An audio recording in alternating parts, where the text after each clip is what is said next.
ఇది అక్క ఒకసారి. అరే ఓ పోరి ఏం చేస్తానవే? అత్తమ్మ దీన్ని యూతంటే నా పానం అవతలేదు, నాలుకంతా గుంజుతాంది.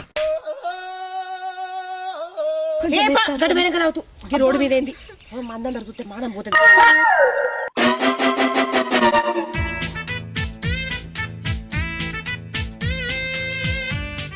అమ్ముతుంది. సరే అత్తమ్మ. అత్తమ్మ నాకు ఇది ఇయ్యరాదు అత్తమ్మ. అది గట్ల కాదే తీసుడు. ఇద్దే నేను తిద్దే. తీయచ్చా నీకు? ప్రాక్టీసే. అత్త అమ్మో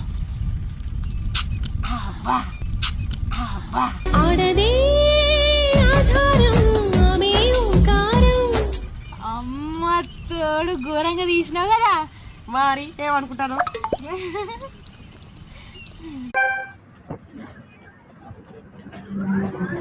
సరదాలు సరదాకం చూడండి, చూడండి ఎంత ముచ్చటగా వేస్తున్నారు ఇద్దరు. అట్లాగా మనం కూడా ఆడుకోవాలి. తప్పలేదు అడిగాడు, తప్పేముంటుంది. ఇప్పుడున్న లోకంలో వాళ్ళు ఆడ పని పంపించడం, మన ఇట్లా సరదాగా గడపడం, సరదాగా తాగడం, సరదాగా అవి చేతులకు పోయి సీరియస్ అవుతుంది. అదొకటి ఆలోచిస్తున్నారా? ఇది మనం అనుకుంటాం అవి కామెడీ అని. అవి కామెడీ అనేది చేతులకు పోయి సీరియస్ అవుతుంది. అట్లా కదా సగం నూటి శాతం చెడిపోతుంది. లేకపోతే వీళ్ళకి కాళ్ళు ఎట్ట వస్తాయి, మొగలకి కాళ్ళు ఎట్ట వస్తాయి. అంటే కాదు లోపం ఉండబట్టే కదా. మగవాడికి ఆడదగినా ఏడాకి ఆడొస్తుందంటే ఎక్కడికి ఆడొస్తుంది తేడా అక్కడే కదా. అదొకసారి గమనించండి. బస్ కాకపోతే ఈ వీడియో ఊరికి ఎంతవరకు విద్యుత్ చూడాలి.